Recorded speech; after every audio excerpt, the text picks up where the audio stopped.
everyone. Welcome to this week's Karma Cards. It's been kind of a quiet week in energy. Today we had an M-class flare. This is Thursday, March 14th. Happy birthday to my brother. We had an M-class flare today, but otherwise it's been kind of quiet. The Schumann does little white lines, which means we're getting high spikes, but in teeny doses right now. So I feel like we're sort of in we're still getting doses of solar energy, but maybe we're getting kind of a lighter stream of dosing so that it's not, so we can incorporate some of that bigger stuff that we had. We also recently had a super new moon in Pisces that was March 10th. And so we're in that in-between period of a new moon moving towards a full moon. So this is a great time to focus on what you're manifesting. And what's coming up is we've got spring equinox happening and Aries season starting on March 19th. So we've got some big energy changes coming in, that fresh, vibrant spring energy. And Aries, I think, is going to be kind of extra potent when the sun is in Aries, because it'll be conjunct the North Node, which is also in Aries, as well as Chiron, which is in Aries. And these are where we're desiring to go and what we're trying to heal. And our energy of the being state will be in Aries, which is very much about the self, which works really well with the message coming in from the team. In fact, it's kind of beautifully aligned, because the message from the team is about a dedication to improving your self-esteem and the way you speak to yourself. Because as we continue to move closer and closer to the ascension events, our manifestation ability it's popping off now. You can manifest much faster than you ever did before. And because of that, because of the speed to which we can sort of think it and then it becomes, we have to be even more dedicated to what we're thinking about and curating our thoughts in our mind and curating what's in front of us, so that we are encouraging ourselves to focus on the aspects that we'd like to grow and not the ones that we find problematic or upsetting. Because wherever our focus goes, our energy grows. Now, this isn't to say that if you have negative thoughts, or if you find you still have negative patterns you're trying to work out, that you're screwed. You definitely are not. And another point the team would like to make is, if it didn't challenge you, it didn't grow you. So the things that we still have to work on, though, the areas that we still have cleanup work in, this is not a detractor to the growth that you've done, but rather it is speaking to the growth that is coming. So whatever is challenging you at this time is growing you. And if you find yourself being challenged by harsh or critical thinking about yourself, negative self-talk, maybe you have a hard time being self-validating or self-supporting, it is this challenge that is growing you into a person who is full of self-confidence, full of self-esteem, full of self-love, because these things are that you have to get over. To get those things are it's the hurdles that make you stronger. It's the hurdles that help you, really get height in your jump, if you will. And so, whatever it is that's a hurdle in front of you, that's challenging you, it is growing you into the outcome that you're seeking. And all they're saying is it's time to dedicate yourself to facing that challenge or overcoming that hurdle, and that you absolutely can. So they really want to emphasize this time, the great place to start is by listening to the way you speak to yourself, especially when you come up against something that feels challenging. Because I'm not sure to what level the negative self-talk is still happening in people, but I can pretty much guarantee that when we are facing a challenge or an obstacle or something is hard, that's most likely when we're going to be experiencing that really harsh inner critic. And so we want to mindfully listen to what's being said there and start auditing it. And I feel like the best way to do this at first is simply to listen, and then if you don't know what to say instead, or you don't know how to stop it, just say cancel. as soon as you catch it, right? So if you're looking at yourself in the mirror and you're like, "God, I'm having a bad hair day," or "Oh, this isn't working for me," and you start nitpicking at yourself, just remind yourself, cancel that. I'm changing my mind about that. I'm in the process of changing my mind about that. Sometimes it's easier said than done, but I feel like a word like cancel or delete really does disrupt that thought. Even if you don't know how to replace it yet, you can stop it in its tracks. And that right there is a really strong habit to start. As you get more comfortable doing it, as you're better at catching yourself, then we have a few things that we can do to help sort of turn it around and turn it into a thought that's supporting you and helping you rather than picking you apart or helping manifest the things you don't want to experience. And this is a fun little aside here, but I know a lot of people right now who are dealing with like hair changes, right? Hair loss is a thing. I feel like it's got to be something. I know there's like hormones that are a part of it for a lot of people, but also something in the diet. I have a weird spidey sense that there's just something in food that's causing it as well. But my point is that it's easy to see it and then really focus in on that. Like really kind of, your focus gets lasered into what you don't like about what you're seeing and wanting to complain about it and wanting to hyper focus on it. And so some of my girlfriends and I joke around. We're like, "Oh, my hair is so thick and lush and full," right? Like we're actively talking about what we want to experience rather than the frustration of what we may be experiencing. And by doing that, we're at least not adding to the problem, but we are helping to generate energy for the solution. And of course, there's always solution that comes with problem. They're born together. So whenever you're experiencing a problem, acknowledge that there's a solution, even if you don't see it yet. Now, another way that we can support ourselves with words is being the first one to give ourselves encouragement. So many times when we're feeling nervous or fearful or unsure of ourselves, we're waiting for a kind of protection or validation or encouragement. And sometimes you have to go ask for it, and that's fine. I mean, getting outside validation or encouragement, if you need it, helps. But you can practice being the first one to give yourself encouragement. I know that helps me so much whenever I'm faced with a challenge and I hear, again, the inner critic or the worry start acting up. I'm like, "You've got this. You've got this, Tucker." I say that to myself a lot to help myself get that motivation to continue to face it instead of walking away. I'm always practicing having my own back. And they said this is a really good practice to adopt. Anytime that nervous, doubtful energy comes up, just even if it's just, "You got this, you can do this. This is easy for you," right? Whatever it is, adding those words in there, that's going to build up your self-esteem, and it's literally going to make it easier. Whenever I'm working with my kids on their homework, and we get to something that's challenging, I start hearing the words about how hard it is and I can't do this and I'm not good at this. And we have to delete and stop and talk about how easy this is, how you're actually quite good at this.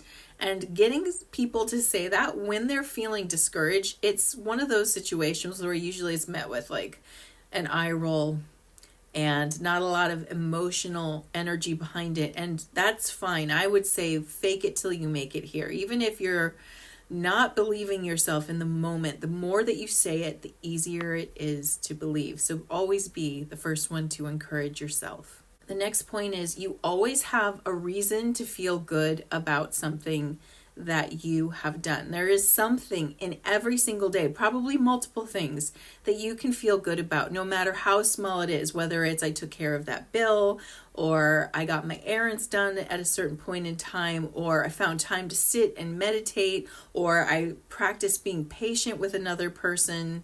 Whatever it is, there's always something that you can celebrate as an accomplishment in your day. And my team says that a lot of people, especially the ones who are driven, if you're a driven person, I see you, the more driven you are, the more you tend to kind of focus on big goals or like the big things you're trying to hit, and everything else is kind of like feels too mediocre to celebrate because you've got your eye on a big prize, and that's fantastic. And we need to celebrate more, because that builds and improves confidence and self-esteem. And there's genuine things to celebrate. If you're getting along with your spouse, you have something to celebrate. If you sat down and took time to listen to somebody else today, to give space to someone else, you have something to celebrate. If you reached out and made somebody else's day feel good, you've got something to celebrate here. So let's celebrate accomplishments in our day. And we can do this by journaling them down, by taking time at the end of the day to think about, like, what are my wins? What can I celebrate right now? Or anytime you need a pick-me-up, when you feel your energy going down, you can really start redirecting the energy simply by focusing on, I've done good things today. Let's see if I can figure out what they are. Even if it's like, I took great care of my cats. I made sure their needs were met. I could celebrate that. I got my laundry folded. I could celebrate that, right? Like, it's encouraging yourself to move in the direction that you desire and giving yourself the acknowledgement that you're putting the effort in. Again, it's like that metaphor of, the two wolves walking with you. There's the positive wolf and the negative wolf. And it's the one that we feed that gets stronger. And finding little ways to appreciate yourself, to encourage and celebrate yourself, definitely feeds the positive wolf with each of us. And then finally, the team recommends sitting down and writing to yourself about how much you love yourself, why you love yourself, and the progress you've made. This exercise is such a frequency changer. Every time I have clients do it, it changes their frequency immediately. They start to realize, wow, there's a lot I have to appreciate about myself and what I'm capable of. And so often we're focused on solving the problem in front of us. I mean, it's just the way we're designed. And human beings are great problem solvers, which is probably why we're on a plane that has plenty of problems for us to solve, because we're fantastic at it. However, it can be a little draining when you're constantly focusing on a problem and not recognizing what's good and what's working and the progress you've made. It can actually put us in this sort of off perception, because we can get really tunnel vision about the problem and think, man, my life is full of problems. If it's not this, it's that, right? If it's not this thing that's going wrong, then that thing starts up. And if our brain gets like that, man, that takes us down, again, the negative path. And it can lead to feelings of depression and despair, frustration, and being upset. And before you know it, something you're trying to work out becomes how you think your life is going. And so so here's the thing. Most of us are in a state of fight or flight because there's so much stress on this plane. And if you're working on mitigating stress, you can get out of fight or flight from time to time. But there's always usually something that's going to draw you back in. When you're in a survival state like that, it is really not beneficial in a survival state to track what's okay. That's like, okay, if a house is on fire, but the lawn is fine, you're not going to be focusing on the lawn. You're going to be focusing on the house on fire. And our lives can feel like that sometimes. The stress that we go through, the little problems and the big problems that show up in our life can really feel like a house on fire.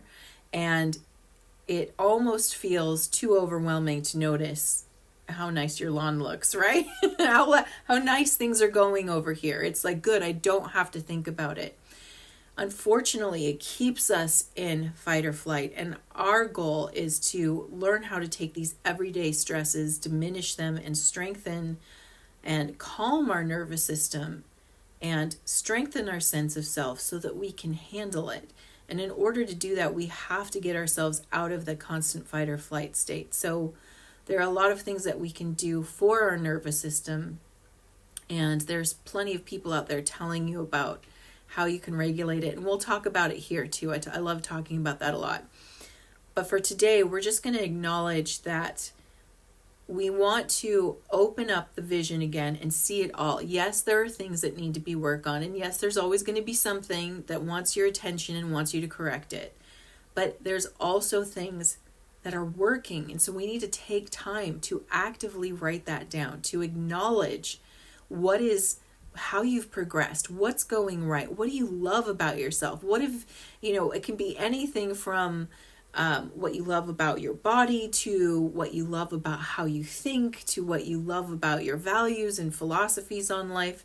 Anything you can think of that you're really proud of or you feel good about, you should be writing that down so that you have proof for yourself when things feel hard, that there's actually a lot of good in your life. And I've noticed that when I have clients who do this, they successfully see that actually things are getting better. It helps them manage those problems that they're working through and have a clearer mind about it, where the problem doesn't blow up in their mind's eye, but rather stays pretty balanced with everything that's working.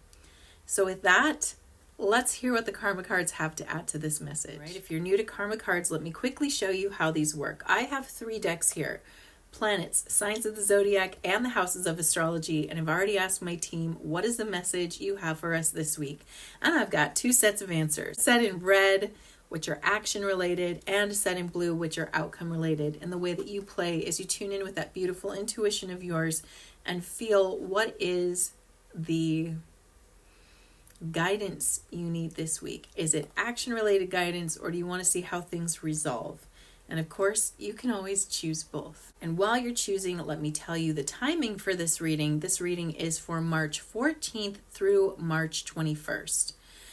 And the flavor of this reading, we've got the Sun, which is always a great card to get. This is definitely about putting things into action and feeling the energy and seeing things expand into their created state. So moving from thoughts into being, which I love. In the sign of Capricorn, which focuses on our goals and where we want to be in the world.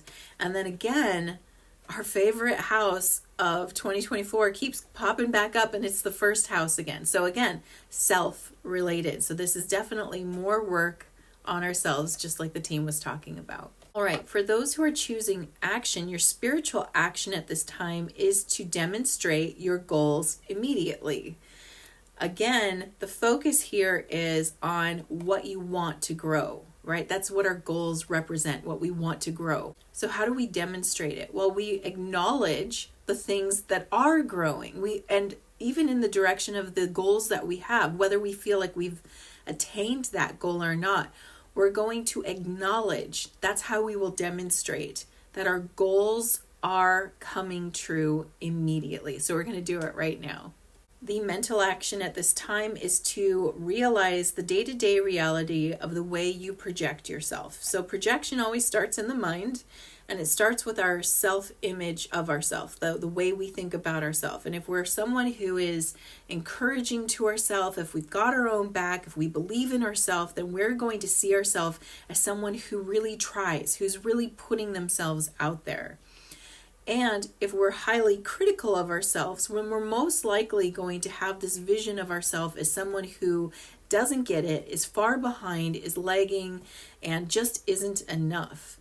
And that's going to show, right? It's going to show first in our thoughts, then in how we speak to ourselves, then our behaviors, because if we don't think highly of ourselves, well, that's going to show, and it'll affect the actions that we take. So we want to get really clear right now on a day-to-day basis. How am I viewing myself? Do I see myself as progressing and moving forward and having power behind me, or do I see myself as someone who's constantly disappointing me? And as soon as we've got a clearer idea on how we're viewing ourselves from day to day, we can either increase that energy if it's something you like, or we can start improving it by taking some of the tips the team gave us and enacting them immediately. Physical action at this time: act like a leader, use the most business-like way, and do it on your own. So really everything that we've been talking about today is the actions of a natural leader. A natural leader is one who is someone willing to recognize their own strengths and abilities, because the more we give to ourselves in that way, the more we can give in that way to other people. And in a business-like approach, what they're talking about here is that we don't have to get emotional about this. It's like, why What's the return of investment on me doing this for myself? What do I get out of taking the time to really engage with improving my self-esteem? Right? And even if you feel like your self-esteem is pretty good, there's probably a small area where you could still tweak it, right? So what's the return on investment in having your own back, in focusing on what's working, in taking the time to really consciously plant seeds of self-empowerment? What's the return of investment on that for you? And this is something that the beautiful thing about this is you don't have to wait for anyone else to get on board with this. In fact, it starts with you. And when your energy changes, it will shift the way other people behave around you. So we're not worried about, let's say we have someone in our environment who maybe is particularly judgmental, a little bit more critical, and they impact your self-esteem. Your self-esteem still starts with you. And so as you have your own back more, and as the voice in your own head becomes more loving and encouraging and supportive, then that energy outside of you, that critical energy, stops having such an impact because you stop agreeing with it. And when you stop agreeing with it, then there's a shift in the energy that's palpable and can be felt. And that person might notice that what they're doing isn't impacting you anymore. And perhaps they'll leave you alone, or perhaps they'll change their tune. Either way, whatever they're doing, that's not what you're here for. You're here for, what are you doing, right? And so this is an encouragement for us to start the process for ourselves right now and recognize that the power to improve our life actually comes from within us, not what other people are doing around us. And usually, as the power within us gets stronger and more defined, the energy around us starts to shift. Now let's look at outcomes for the Sun in Capricorn in the first house of self. Spiritual outcome at this time, the creation of dedication to achieve who you are. The word dedication here is really important because that was one of the points that the team was making earlier, is that it's time to dedicate yourself to the process of increasing the self-esteem and increasing the positive energy in your mind. Because again, we are going to be manifesting faster and faster. It's already happening and it's only going to pick up speed. So you can make an incredible shift in yourself by dedicating yourself to the process of, how am I relating to me? How am I speaking to myself? And what wolf am I feeding? Am I feeding my better qualities here with encouragement, or my negative qualities with criticism? How much time and energy you dedicate to this, even if it's every day, you write down 3 things that you appreciate about yourself, whether it's something you are or something you've done or something you've made. Taking the time to do that daily is going to help shift the energy and the frequency within you about your self-image. And as we do that, again, things seem to align better for us, and we're manifesting the things we intend to manifest and not the problems we're trying to avoid. Mental outcome at this time, the gaining of respect for or from focusing on your desires. So again, the more we're focusing on what we want to experience and how we want to feel, the better and better it starts to feel. And I feel like this process with your dedication, you really get it. It really starts to serve you. Like, this becomes a thing where you're like, okay, I can see how this has a positive return investment in my life, and I am going to add this as a daily practice. Just like when you brush your teeth twice a day, you found the value in that. You know what the value is, so you do it every day. Well, you could actually couple thinking about how you value yourself, what you love about yourself, what you got your back on today while you brush your teeth. Check in with yourself at night as you're brushing your teeth. What went well? What progressed? In what way have I appreciated myself more today? And that's coupling. When you couple habits together, you actually develop the secondary habit that you're trying to. So coupling it with something you already do just makes it easier. And then taking the time to write it out. Man, writing out the things that you've done in your life that you've accomplished. Most people get so fixated on what's happening right now, and if they're dealing with a problem, they don't feel very accomplished. But if you actually take the time to sit down and list out all of your accomplishments, all of them that you can think of, and I'm talking like learning to walk, learning to talk, and go on the list, because you accomplished those things, right? If you sit down and list all the things that you've accomplished in your life, you're going to feel pretty dang proud of yourself, pretty blown away by the person that you are. And that's the kind of feeling we're trying to cultivate here. This is not to say that there isn't something to learn, or there isn't ways to grow, or there isn't ways to improve. Of course there are, but most of us are hyper-focused on what's not working.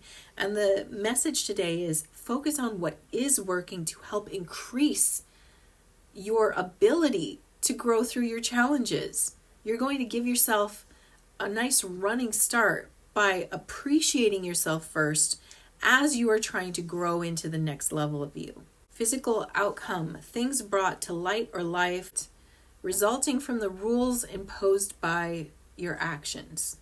So I think one of the things it's saying here is you're going to see how much resistance you have to this exercise if you give it a try. You'll notice like some of you will hear this and you'll start doing it right away. And you're going to see your level of dedication show up. Other people might have resistance to it, and it's not a judgment. It's just, it depends on the mood you're in sometimes when you hear it, or you're like, I've done that before and it doesn't really do anything for me. So it's going to kind of like just this conversation's probably going to stir up some things about how willing you are to invest that kind of energy right now and the level of dedication that you have. And of course, you have free will, so you do you. Just the recommendation at this time is to give dedication to improving your relationship with how you speak to yourself, what you think about yourself, because all of that starts inside and projects out. You project it onto the world, and then the world gives feedback to what's being projected. And you can improve the quality of your life by starting with how you're thinking about yourself and speaking to yourself. And hopefully today's video has given you a couple of tips. Some you probably already know, maybe some have a new take, but a way in to start shifting the internal thought process so that you have the dedication to meet life's challenges and see how they're growing you into the person you want to be, and that you're a pretty awesome person while you're growing through it. I'm sending you so much love.